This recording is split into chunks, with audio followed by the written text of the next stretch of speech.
ഒരു രാജാവ് ഉണ്ടായിരുന്നു. ഈ രാജാവിനെ സംബന്ധിച്ച് പുള്ളിയുടെ കാര്യം വളരെ ഭംഗിയായിട്ട് നോക്കുന്ന ഒരു രാജാവാണ്. സ്വന്തം കാര്യമാണ് രാജാവ് നോക്കിക്കൊണ്ടേയിരിക്കുന്നത്. ഇങ്ങനെ നോക്കി പോണ സമയത്ത് രാജ്യത്താകെ വരൾച്ച വന്നു. അപ്പൊ ജനങ്ങൾക്ക് എന്താവും അവസ്ഥ?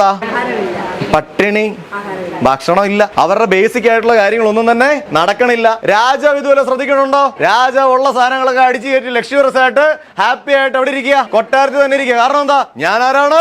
ഞാൻ രാജാവാണ്.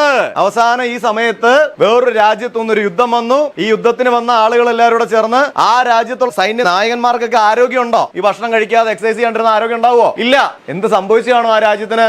ആ രാജ്യം യുദ്ധത്തില് തോറ്റുപോയി. രാജാവ് അപ്പോഴും സ്വന്തം കാര്യം നോക്കി അവിടെ നിന്ന് രക്ഷപ്പെട്ട് ന്യൂട്രലി അങ്ങ് മാറി. വെട്ടിക്കൊല്ലപ്പെടാതിരിക്കാൻ പുള്ളി അവിടെ നിന്ന് രക്ഷപ്പെട്ട് മാറി. കുറെ നാൾ അലഞ്ഞു തിരിയുമ്പോ രാജാവിന്റെ ആ പകിട്ട് കാണുമോ? പകിട്ടെല്ലാം പോയി. പഴയൊരു കമ്പനി ഉണ്ട്, കൂട്ടുകാർ ഇല്ലേ? നമുക്ക് നമ്മുടെ പർട്ടിക്കുലർ സംവിധാനങ്ങൾ ഒരുപാട് കൂട്ടുകാർ, സ്കൂളിൽ കോളേജിലും ഒക്കെ നമുക്ക് കൂട്ടുകാരുണ്ടല്ലേ എന്ന് പറഞ്ഞാൽ രാജാവിന് 6 കൂട്ടുകാർ കാണും, രാജാക്കന്മാർ കൂട്ടുകാർ കാണും. അടുത്ത രാജ്യത്തെ രാജാവിന്റെ അടുത്ത് എന്നിട്ട് പറഞ്ഞു, എനിക്ക് ഇന്ന പോലെ ഒരു പ്രശ്നമുണ്ട്, താങ്കൾക്ക് എന്നെ സഹായിക്കാൻ കഴിയുമെന്ന് പറയാനാ പോയത്. പക്ഷെ ഈ വേഴ്സി ചെന്ന് കഴിഞ്ഞാൽ അകത്ത് കയറ്റും. താനാരാ? ഞാൻ രാജാവ്. നിക്കണമെന്ന പിച്ചക്കാരന്റെ രൂപത്തില്. കാവൽപ്പടൻ എന്ത് ചെയ്യും? പിടിച്ച് തള്ളി മാറ്റും അല്ലേ? തള്ളി മാറ്റി പിന്നെ ഇയാൾ അവിടെ കഷ്ടപ്പെട്ട് കുറെ പണിയൊക്കെ എടുത്ത് കുറച്ച് കാശൊക്കെ സംഘടിപ്പിച്ച് നല്ല ഡ്രസ്സൊക്കെ ഇട്ട് അതേ സ്ഥലത്ത് ചെന്ന് രാജാവിനെ പോയി കണ്ടു. ആ രാജ്യത്തെ രാജാവിനെ. അപ്പൊ ആ രാജാവിനെ കണ്ട സമയത്ത് അദ്ദേഹം പറഞ്ഞു, എന്റെ രാജ്യം നഷ്ടപ്പെട്ടു, എല്ലാം പോയി, അങ്ങനെ സഹായിക്കണം. അപ്പോ രാജാവ് എന്താ ചെയ്തെന്നറിയോ? ഈ രാജാവ് എന്താണെന്നറിയോ? ശരി ആയിക്കോട്ടെ, ഞാൻ സഹായിക്കാം. അപ്പൊ നമ്മുടെ കക്ഷി വിചാരിച്ചത് എന്താ? ഇപ്പൊ എനിക്ക് ഏതോ ഒരു സ്ഥലം തരും, അവിടെ ഭരിച്ചാൽ മതി, വീണ്ടും കുട്ടടി തുടങ്ങാം അല്ലെ? ഈ രാജാവ് ചോദിച്ചു എന്താ സംഭവിച്ചത്? അപ്പൊ പറഞ്ഞു, അവിടെ വരൾച്ച വന്നു, പ്രശ്നങ്ങൾ വന്നു, അതിനുശേഷം വേറെ രാജ്യത്തു നിന്നുള്ള ആൾക്കാർ വന്ന് ഞങ്ങളെ തോപ്പിച്ചല്ലേ? ഇത് പറഞ്ഞതിന് ശേഷം രാജാവ് എന്തായെന്നറിയോ? ഒരു 100 ആട്ടിൻകുട്ടികളെയും കൊടുത്തു, ഇതുകൊണ്ട് വളർത്തിക്കോളാൻ പറഞ്ഞു. രാജ്യം ഭരിക്കാൻ വന്ന രാജാവിന് എന്താ കൊടുത്തുട്ടെ? 100 ആട്ടിൻകുട്ടികളെ കൊടുത്തിട്ട് പോയി വളർത്തിക്കോളാൻ. ഇയാൾക്ക് പിടിയിട്ടില്ല സംഭവം എന്നാണ്. പുള്ളി എന്ത് ചെയ്തു? പുള്ളി നൈസായിട്ട് ഈ ആട്ടിൻകുട്ടികളായിട്ട് അവിടെ പോയി. പുള്ളി എപ്പോഴും അവിടെ നിന്ന് സൈഡിൽ നിന്ന് കിട്ടുന്ന ഫുഡൊക്കെ അടിച്ച് അങ്ങ് പോയി. ഈ ആട്ടിൻകുട്ടികളെ മുഴുവൻ അവിടെയുള്ള ചെന്നായ കഴിക്കുകയും ചെയ്തു. എന്നിട്ട് തിരിച്ചു വന്നു വീണ്ടും രാജാവിന്റെ അടുത്ത് പറഞ്ഞു, എന്റെ ആട്ടിൻകുട്ടികളെല്ലാം പോയി, അതുകൊണ്ട് എനിക്ക് പറ്റിയ പണി ഇതല്ല, എനിക്ക് രാജ്യത്തിന്റെ ഭാഗം എന്താ, ഞാൻ എന്ത് ചെയ്യാം? ഭരിക്കാം. ഈ രാജാവ് പിന്നെ ചെയ്തെന്നറിയോ? ഒരു 50 ആട്ടിൻകുട്ടികളെ കൊടുത്തിട്ട് കൊണ്ട് വളർത്തിക്കോളാൻ പറഞ്ഞു. ഇത്തവണയും പുള്ളി 50 ആട്ടിൻകുട്ടികളായിട്ട് പോയി. ഈ ആട്ടിൻകുട്ടികളെ ആര് പിടിച്ചോണ്ടുപോയി? ചെന്നായ പിടിച്ചോണ്ടുപോയി. വീണ്ടും തിരിച്ചു വന്ന സമയത്ത് ഈ രാജാവ് പറഞ്ഞു, ഇനി നിങ്ങൾക്ക് ഞാൻ തരുന്നത് അവസാനമായി തരുന്ന 25 ആട്ടിൻകുട്ടികളെയാണ്. ഒന്നല്ലെങ്കിൽ നിങ്ങൾക്ക് ഇത് വെച്ച് ജീവിക്കാം, അല്ലെങ്കിൽ ഇതോടുകൂടി എന്റെ രാജ്യം വിടണമെന്ന് പറഞ്ഞു. നമ്മുടെ രാജാവ് മുന്നത്തെ പോലെ ആയിരുന്നില്ല, വളരെ സേഫ് ആയിട്ട് ഇതിനെ നോക്കാൻ തുടങ്ങി. കറക്റ്റ് ആയിട്ട് താൻ ഭക്ഷണം കഴിച്ചില്ലെങ്കിലും അവർക്ക് ഭക്ഷണം കൊടുക്കണം എന്നുള്ള ചിന്തയായി. തനിക്ക് അസുഖം വരുന്ന പോലെ ശ്രദ്ധിക്കാതെ അതുങ്ങൾക്ക് വരുന്ന അസുഖങ്ങൾ കൃത്യമായി ശ്രദ്ധിക്കാൻ തുടങ്ങി. അവരുടെ ആരോഗ്യം ശ്രദ്ധിക്കാൻ തുടങ്ങി. അവരെ ആരെങ്കിലും ആക്രമിക്കാൻ വരുന്നുണ്ടോ എന്ന് എപ്പോഴും വിജിലന്റായി നോക്കിക്കൊണ്ടേയിരുന്നു.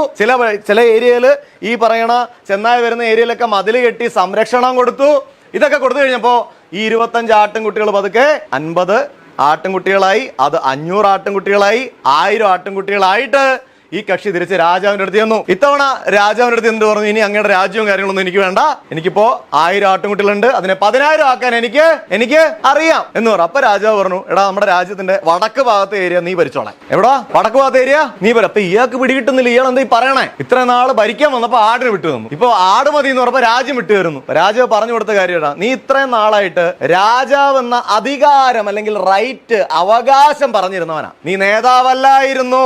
പക്ഷെ എന്നാണോ നിന്റെ കൂടെയുള്ള പ്രജകളാവുന്ന ആട്ടിൻകുട്ടികളെ നോക്കാൻ തുടങ്ങിയത്, അവർക്ക് ഭക്ഷണം കൃത്യമായി കൊടുക്കാൻ തുടങ്ങിയത്, അവർക്ക് വേണ്ടി നീ ഉറക്കമൊളിക്കാൻ തുടങ്ങിയത്, അവർക്ക് വേണ്ടി നീ കഷ്ടപ്പെടാൻ തുടങ്ങിയത്, അവർക്ക് പ്രൊട്ടക്ഷൻ കൊടുത്തത്, അവരെ വളർത്തുന്നതിൽ ശ്രദ്ധിച്ചത്, അന്ന് മുതൽ നീ നേതാവായി. നേതാവിന് അർഹതപ്പെട്ടതാണ് രാജാവിന്റെ സ്ഥാനം. ഇനി നിനക്കിരിക്കാം. മനസ്സിലായോ? ഇത് മനസ്സിലായി? നിങ്ങൾ ഓരോരുത്തരിലും ഉള്ള നേതാവിനെ പുറത്തിറക്കണമെങ്കിൽ നേതാവിന്റെ വർണ്ണപ്പകിട്ടുകളെ സ്നേഹിച്ചത് കൊണ്ട് ഒരിക്കലും നേതാവാകില്ല. നേതാവാകണമെങ്കിൽ കൂടെയുള്ള കുറെ ആളുകൾക്ക് വേണ്ടി അവർക്ക് വേണ്ട സേവനങ്ങൾ കൊടുക്കുന്ന, അവരെ സഹായിക്കുന്ന, അവർക്ക് വേണ്ടി ജീവൻ വരെ മാറ്റിവെക്കാൻ തയ്യാറാവുന്ന അത്തരത്തിലുള്ള ഒരു മനോഭാവത്തിലേക്ക് മാറുമ്പോൾ മാത്രമേ നിങ്ങളിലുള്ള നേതാവ് പുറത്തു വരുള്ളൂ. ശരിയോ തെറ്റോ? ശരിയല്ലേ? ഇത്രയും നാൾ നമ്മൾ കണ്ടുകൊണ്ടിരുന്നത് പലപ്പോഴും നമുക്കൊരു പ്രോഗ്രാം നടക്കുന്ന സമയത്ത് വേദിയിലിരിക്കണ നേതാവ് അല്ലേ, അതല്ലെങ്കിൽ അദ്ദേഹം പ്രസംഗിക്കാൻ കയറി, എനിക്ക് അങ്ങനെ കയറാൻ പറ്റുന്നില്ലല്ലോ, ആ ഭവതി അവിടെ നിന്ന് സംസാരിക്കുന്നു, എനിക്ക് പറ്റണില്ലല്ലോ. യഥാർത്ഥത്തിൽ ആ ഭവതി അവിടെ ഇരിക്കുന്നുണ്ടെങ്കിൽ ആ ഭവതി അത്രയേറെ ഉത്തരവാദിത്തങ്ങൾ എടുക്കുന്നത് കൊണ്ടാണ് അവിടെ ഇരിക്കുന്ന, അവകാശം കൊണ്ടല്ല. ആണോ? കുടുംബത്തിലും സമൂഹത്തിൽ മാത്രമല്ല, കുടുംബത്തിലാണെങ്കിലും ആ നേതൃത്വം എടുത്താൽ മാത്രമേ നേതാവുകയുള്ളൂ. ഞാനാണ് കുടുംബത്തിന് നേതാവ് എന്നൊരാൾ പറയുന്നുണ്ടെങ്കിൽ വെറുതെ പറയാൻ പറ്റുമോ? ആ കുടുംബത്തിലേക്കുള്ള അരി, മണ്ണെണ്ണ, പിന്നെ കറണ്ട് ചാർജ് പറഞ്ഞു, വാട്ടർ ബില്ല്, പിന്നെ EMI കഴിഞ്ഞ ഇത്രയൊക്കെയുള്ള ഇവിടെ ഉള്ളവർക്ക്, ആ ഗ്യാസ്, പിന്നെ പാല്, വെജിറ്റബിൾസ്, മീറ്റ്, ആ വീടിന്റെ ടാക്സ്, ഇതെല്ലാം എടുത്ത് തലയ്ക്ക് വെക്കുമ്പോൾ ആരാവണത്? അത് ഭാര്യയും ഭർത്താവും ഒരുപോലെ വീതിക്കുമ്പോൾ അവരെന്തായി? നല്ലൊരു കുടുംബമായി മാറി. ഒന്നല്ലെങ്കിൽ സാമ്പത്തികമായി രണ്ടുപേരും ഉണ്ടാക്കുമ്പോൾ, അല്ലെങ്കിൽ മറ്റു രീതിയിൽ അങ്ങോട്ടും ഇങ്ങോട്ടും സഹകരിച്ചത് ഉണ്ടാക്കാനായിട്ട് സഹായിക്കുമ്പോൾ അവിടെ രണ്ടുപേരും നേതാക്കന്മാരായി മാറും. അപ്പൊ സ്ത്രീ ശാക്തീകരണം അല്ലെങ്കിൽ മഹിളകളുടെ ശക്തി എന്നൊക്കെ പറഞ്ഞു കഴിഞ്ഞാൽ,